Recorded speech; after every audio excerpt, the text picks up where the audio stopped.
Meta ആഡ്സിൽ പ്രധാനപ്പെട്ട 2 മെട്രിക്സുകളിൽ ഒന്നാണ് reach.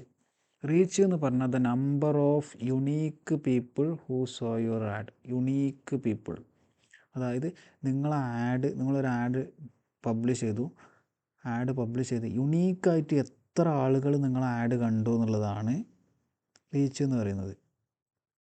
Impression എന്ന് പറയുന്നത് ടോട്ടൽ, അതായത് the total number of times your content viewed including repeated views by the same person. അതായത് total നിങ്ങൾ ആഡ് എത്ര തവണ ഡിസ്പ്ലേ ചെയ്തു എന്നുള്ളതാണ് ഇംപ്രഷൻ കൊണ്ട് ഉദ്ദേശിക്കുന്നത്.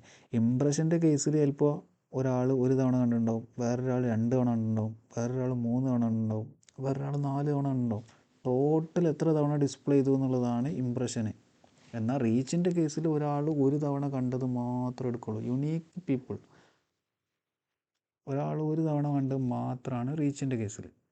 നമുക്കൊരു എക്സാമ്പിൾ നോക്കാം, സിമ്പിൾ എക്സാമ്പിൾ. എന്ന് പറഞ്ഞാൽ നിങ്ങളൊരു ആഡ് പബ്ലിഷ് ചെയ്തു. എന്ന് പറഞ്ഞ ഒരാൾ നിങ്ങൾ ആഡ് 1 തവണ കണ്ടു. ബി എന്ന് പറഞ്ഞ ഒരാൾ നിങ്ങൾ ആഡ് 2 തവണ കണ്ടു. സി എന്ന് പറഞ്ഞ ഒരാൾ നിങ്ങൾ ആഡ് 3 തവണ കണ്ടു. ഡി എന്ന് പറഞ്ഞ ഒരാൾ നിങ്ങൾ ആഡ് 4 തവണ കണ്ടു.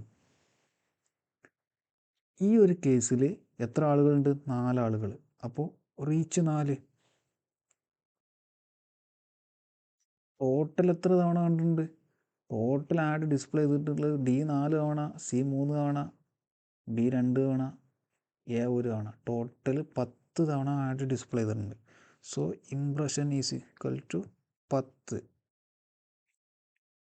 ഒരു സിമ്പിൾ എക്സാമ്പിൾ, വേറൊരു എക്സാമ്പിളും കൂടി പറയാം.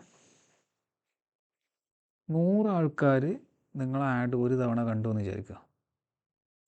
100 ആൾക്കാർ ആഡ് 1 തവണ കണ്ടു. സോ ഈ ഒരു കേസിൽ യുണീക്ക് പീപ്പിൾ 100 വ്യത്യസ്ത ആൾക്കാർ. അപ്പോൾ റീച്ച് 100. ഇംപ്രഷൻ എല്ലാവരും 1 തവണ കണ്ടിട്ടുള്ളൂ. ടോട്ടൽ ആഡ് ഡിസ്പ്ലേ ചെയ്ത് 100 തവണ. അപ്പോൾ ഇംപ്രഷൻ 100. ഈ ഒരു സെയിം കേസ് തന്നെ 100 ആൾക്കാരിൽ ഒരു 20 ആൾക്കാർ ആഡ് 2 തവണ കണ്ടു എന്ന് വിചാരിക്കുക.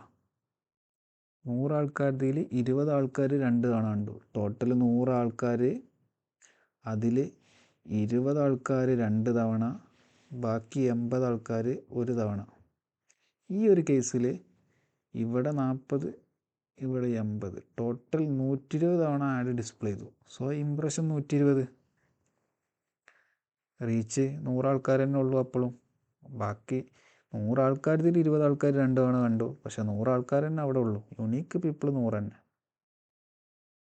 സോ ഇവിടെ നമുക്ക് ഒരു കാര്യം പറയാം, high impression compared to reach എന്ന് പറയുമ്പോൾ അതൊരു നല്ല സൈനാണെന്ന് പറയാം. കാരണം നിങ്ങൾ ആഡ് 1ൽ കൂടുതൽ തവണ ആൾക്കാർ കാണുന്നുണ്ട് എന്ന് പറയാം. So thank you.